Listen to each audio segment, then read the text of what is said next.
नमस्कार दोस्तों। बहुत बहुत स्वागत है आपका मेरे नए ब्लॉग के अंदर। अब चूंकि आप लोगों को मालूम होगा कुछ लोगों को कि मेरे को कमर में मोच आई हुई है तो मैं बाहर जा नहीं पा रहा हूँ। तो ऐसा कोई बाहर का आउटडोर का तो ब्लॉग नहीं बना पा रहा या कोई वो नहीं कर पा रहा हूँ। तो मैंने सोचा कि क्यों ना अपने दर्शकों को, अपनी ऑडियंस को एक मज़ेदार किस्सा सुनाऊँ। ये किस्सा मज़ेदार इसलिए है क्योंकि ये मेरी एडल्ट लाइफ का पहला मिस एडवेंचर है। हम किसी अच्छे, कभी कभी होता है ना कि आप किसी अच्छे भाव से जाते हैं लेकिन ऊपर वाले को कुछ और ही चीज मंजूर होती है। ये मेरे साथ हुआ और ये हुआ होगा आज से तकरीबन 20 साल पहले। बात है सन 2005 जनवरी की।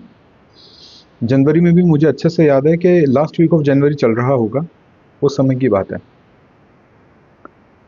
हो सकता है कि व्लॉग बड़ा बनेगा तो पार्ट्स में आएगा, तो आप सेकंड पार्ट या थर्ड पार्ट जो भी हो वो देख लीजिएगा। कोशिश करूंगा कि 2 पार्ट्स में करूँ, व्लॉग लंबा हो जाएगा और बहुत धीरे धीरे इसको आपको सिखाऊंगा, मतलब बताऊंगा इसके अंदर चीज़ें। आराम से सुनिएगा, कुछ चीज़ें हमें सीखने को मिलेंगी कि कैसे हमें अनघट घटनाओं के लिए प्रिपेयर्ड रहना चाहिए और ईश्वर के ऊपर भरोसा नहीं छोड़ना चाहिए। ये इसका मेन टारगेट है इस कथा का, या मेरा जो मेन टेक अवे था वो ये था कि हमें ईश्वर के ऊपर भरोसा नहीं छोड़ना चाहिए। ईश्वर हमेशा हमारे साथ है। तो सब बात है जनवरी 2005 की। हम उदयपुर में रहते हैं और हमारे यहाँ से तकरीबन 70-80 किलोमीटर दूर एक जगह है सेमारी गांव करके। राजसमंद, सॉरी, जयसमंद लेक की तरफ जो रोड जाता है, उस रोड पे जो स्टेट हाईवे है, वहां से तकरीबन 32 किलोमीटर अंदर ये जगह थी। वहाँ एक लोक देवता हैं गातोड़ जी बाबू जी, उनका स्थान हुआ करता था और संडे को वहाँ पर बड़ी पूजा हुआ करती थी। तो हमें किसी कारणवश वहाँ जाना था। मतलब संडे को हमारे को जाने का प्लान था कि भाई संडे को वहाँ जाएंगे तो धर्म स्थान में अपने डिवोशन करके आएंगे। अब जाने वाले कौन कौन थे? तो मैं जाने वाला था, मेरे फादर जाने वाले थे। और कभी भी आप बाहर जाएं, आप किसी ऐसी जगह जा रहे हैं जो आपके अच्छे परिचित नहीं है या आप शहर से बाहर जा रहे हैं, तो कोशिश कीजिए कि एटलीस्ट 2 या 3 लोग जाएं, ताकि अगर आप किसी मुसीबत में फंस जाएं तो अकेले ना हों। और शायद मेरे से यही गलती हुई कि मैं 2 की जगह 3 लोगों को ले गया। वो 3 तिगाड़ा काम बिगाड़ा वाला मैटर हुआ। मतलब मैं अंधविश्वास को बढ़ावा नहीं देना चाहता हूँ, लेकिन अर्बन लेजेंड्स कैसे घटते हैं वो मैं आपको बता रहा हूँ। तो उस जगह की मतलब अच्छी खासी मान्यता है, काफी प्रसिद्ध है। वहां जाने के लिए मतलब हम उन दिनों अक्सर वहां जाते थे संडे के संडे। तो कई लोगों ने मुझे कहा था कि आप जाओ तो हमें भी साथ ले जाना। अगर कार लेके जाते हो तो भाई कार में आराम से 3-4 लोग बैठ सकते हैं, तो हमें भी साथ ले जाना। मैंने कहा ठीक है। एक दिन पहले या सेम डे मैंने जो जो इच्छुक व्यक्ति थे उनको फोन करके पूछा कि भाई आप चल रहे हो क्या, आप चल रहे हो क्या। मुझे कंटिन्यूअसली मतलब लाइन से 2-3 लोगों ने मना कर दिया कि भाई मुझे XYZ काम है, मैं नहीं आ रहा। दूसरे ने कहा कि यार मेरे को तो अब वो मूड नहीं है। तीसरे ने कुछ और कह दिया, तो कोई जाने वाला नहीं था। तो उस समय मेरे एक टेनेंट थे, उनकी भी कोई समस्या थी जीवन में।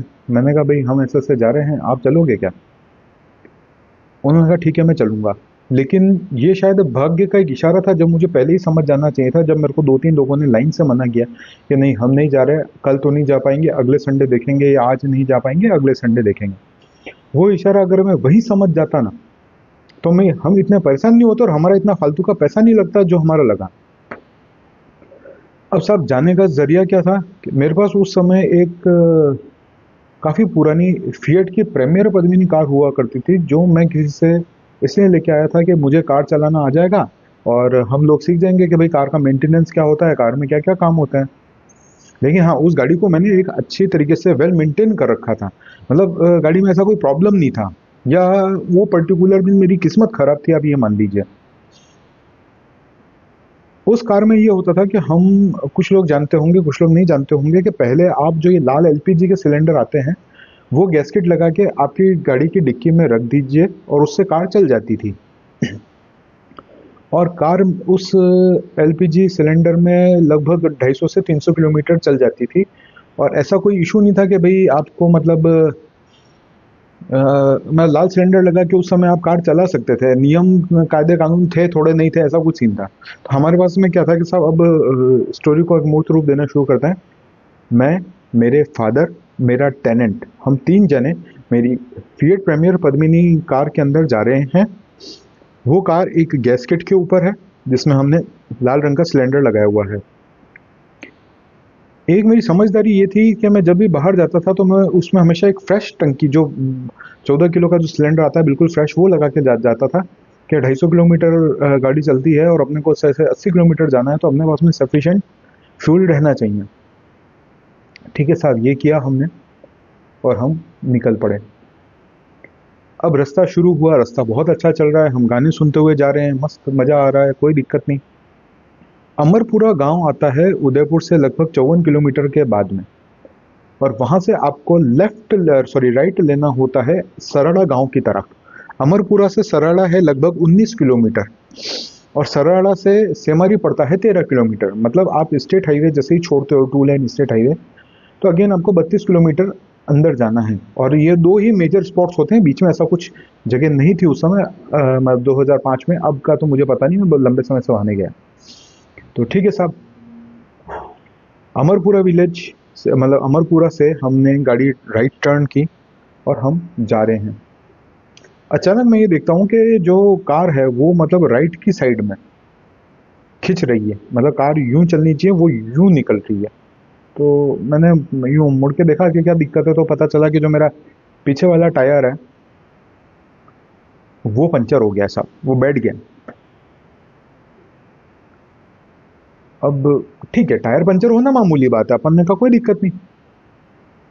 हम 3 जने थे तो ये अच्छी बात थी।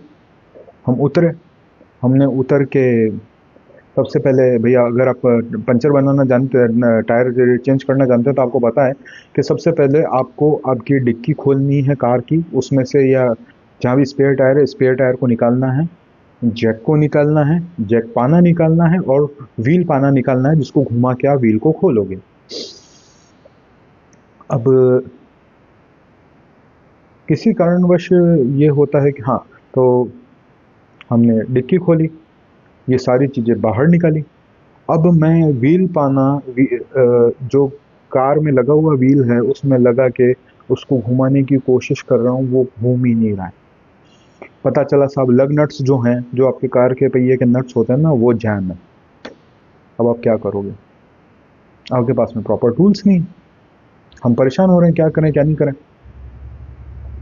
तो इतने में मतलब मेरे को ध्यान नहीं एग्जैक्टली कि मेरे फादर थे या मेरा जो टेनेंट थे, अंकल जो थे साथ में, उनमें से किसी एक ने कहा कि भाई मैं जाता हूँ आगे और देखता हूँ कि क्या व्यवस्था हो सकती है। ये हम मतलब अमरपुरा से सराड़ा की तरफ जा चुके हैं और 10 किलोमीटर ट्रैवल कर चुके हैं। सराड़ा गांव लगभग 10 किलोमीटर दूर है, तो वो कोई बस वस या जो जीप आ रही थी उसको लेके वो सराड़ा गांव की तरफ बढ़ते हैं। अब वो आगे जाते हैं और थोड़ी देर बाद में किसी को साथ में लेके आते हैं, तो पता चलता है कि वो उस गांव में जो पंचर बनाने वाला व्यक्ति होता है उसको लेके आते हैं और उन्होंने जाके उसको अपनी हमारी जो व्यथा होती है वो बताई होती है कि भाई हम ऐसे ऐसे जा रहे थे, हमारी कार पंचर हो गई है, तो आप प्लीज़ आइए और हमारी हेल्प कीजिए और हमसे टायर नहीं खुल रहा है।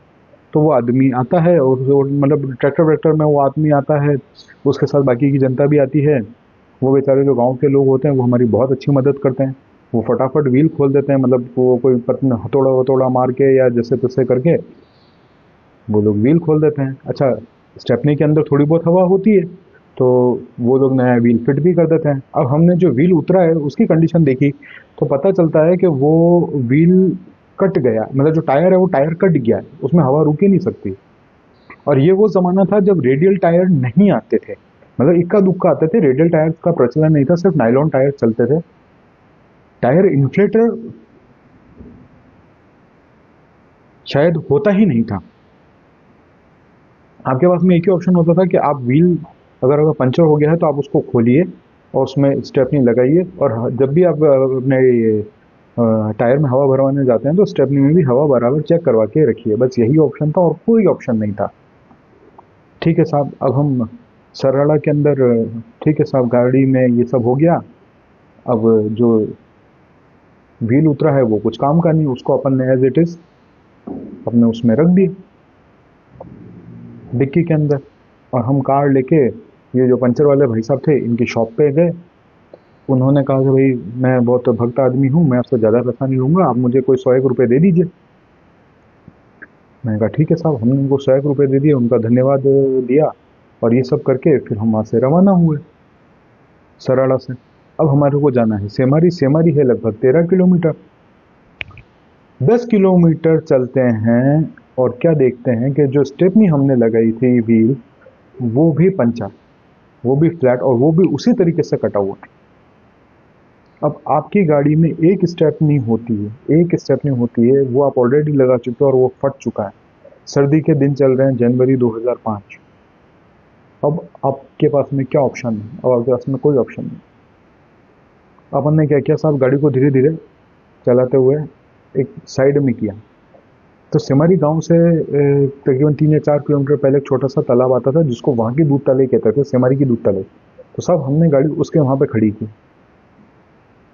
जिस धर्म स्थान जाना था, तो हम वहाँ पर समहाउ किसी बस में बैठ के वहाँ गए और वहाँ के लोगों को हमने हमारी समस्या बताई।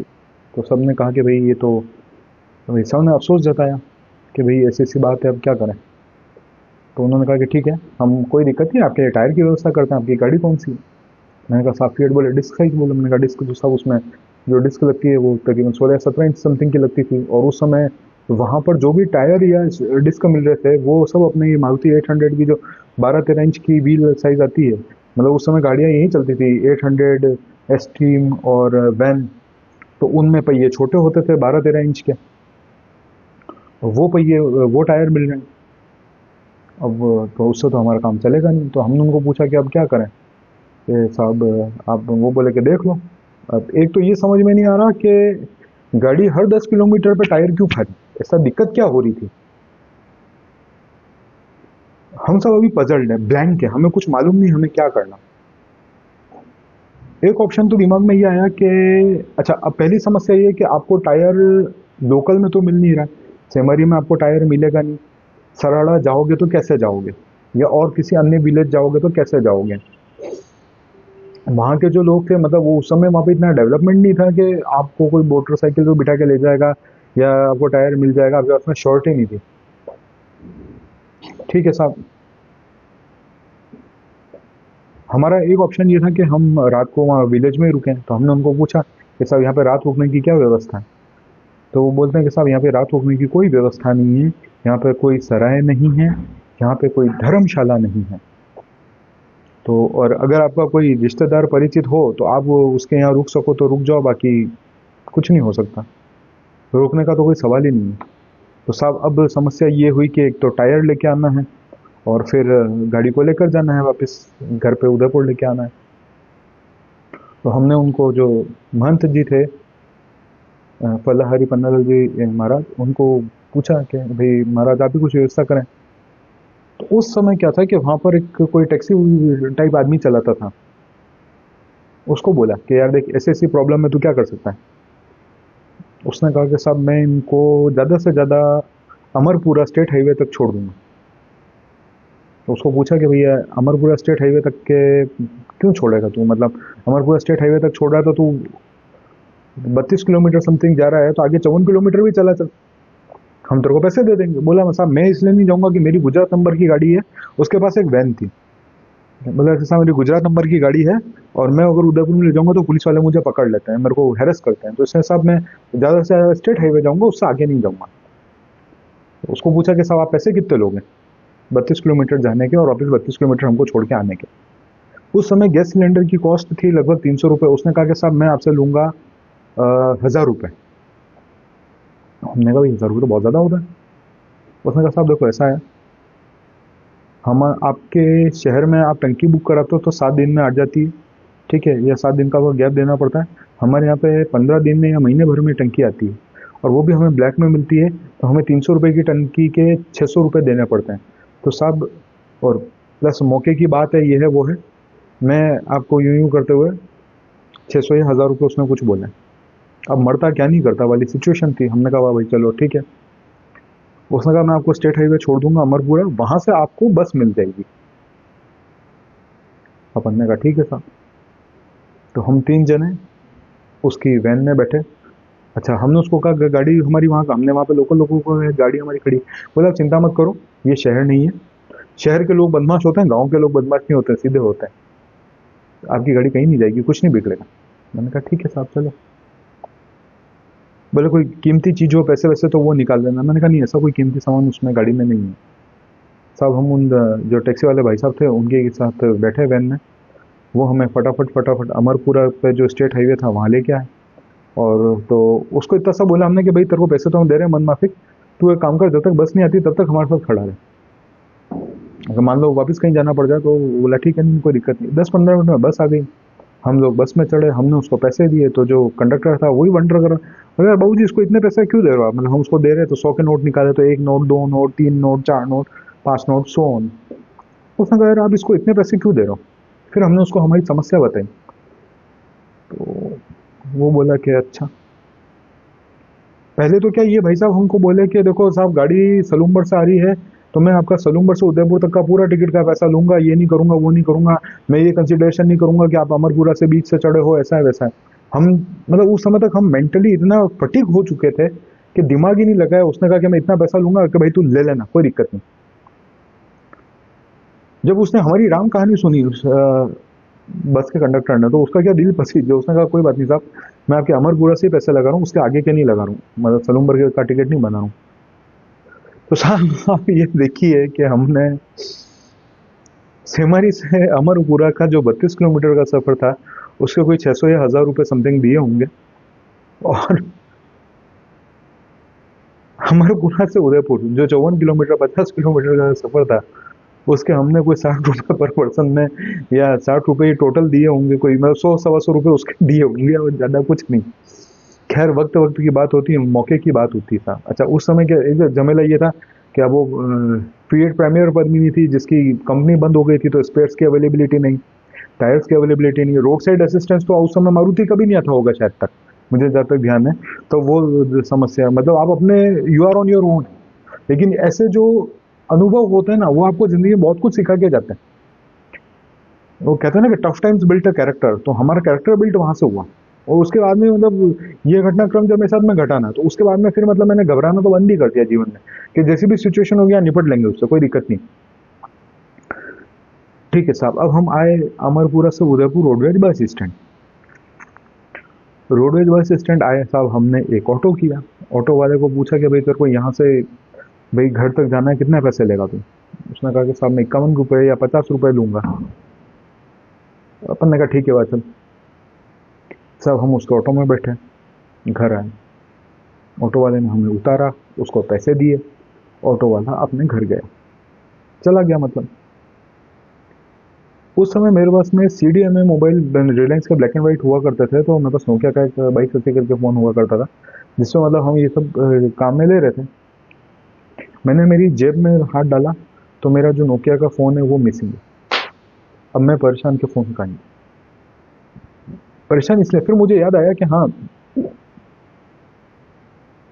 बस स्टैंड उतर के मैंने मेरे घर पे फ़ोन किया था कि हाँ हम बस स्टैंड आ गए। मतलब पहले मैं बता चुका था मेरे घर वालों को कि ऐसी प्रॉब्लम हो रही है और जो भी डेवलपमेंट होगा मैं आप लोगों को बताता रहूँगा। बस स्टैंड पहुंच के मैंने मेरे घर पे फ़ोन किया था कि भाई हम बस स्टैंड आ गए, चिंता ना करें, बस अब हमें वहां से घर आने वाला थोड़ी देर में 5-10 मिनट में पहुंच जाएंगे। अब साहब इतना तो कंफर्म था कि जो आपका फ़ोन है वो बस स्टैंड से लेके घर के रास्ते में कहीं गिरा है। अपन ने वापस उस पर फ़ोन किया, घंटी गई, घंटी गई तो उम्मीद बंधी, किसी ने उठाया नहीं। मैंने वापस घंटी की, घंटी की तो एक आदमी ने उठाया, बोला हेलो। मैंने कहा हाँ जी भाई साहब ये मेरा फ़ोन गिर गया है, तो आप कहाँ हो, मुझे वापस चाहिए होगा। तो उसने कहा कि आप कौन बोल रहे हो, मतलब मैं तो ऑटो वाला बोल रहा हूँ। मैंने कहा अरे भाई साहब आप मेरे को अभी मेरे बस स्टैंड से ये इस लोकेशन तक छोड़ के आए थे। बोला अच्छा हाँ हाँ हाँ, आप वो हो क्या है। बोले 1 मिनट रुको, मैंने आपका फ़ोन ले लिया है, मैं वापस आ रहा हूँ और मैं आपको आके आपका फ़ोन देता हूँ, चिंता मत करो कहीं नहीं जाएगा आपका फ़ोन। मतलब दुनिया में अच्छे लोग होते हैं, ईमानदार लोग होते हैं। तो थोड़ी देर में वो ऑटो वाले भाई साहब आए, उन्होंने कहा कि ये फ़ोन आपका है। मैंने कहा हाँ। बोला मैं कैसे मान लूँ। तो हमने वापस घंटी करके उस नंबर पे या जो भी उसको यकीन दिलाना था वैसे उसको यकीन दिलाया। मतलब मुझे मेरे ही फ़ोन की सत्यता साबित करनी पड़ी। खैर कोई बात नहीं, अच्छी बात थी। तो मैंने कहा कि साहब आपको क्या देना है। बोले मुझे कुछ नहीं चाहिए, जो मैंने आपसे पहले बस स्टैंड से घर तक आने का किराया लिया था 50 रुपये, आपको मुझे वही देना है। मैंने कहा कोई दिक्कत नहीं, अब आप बैठो।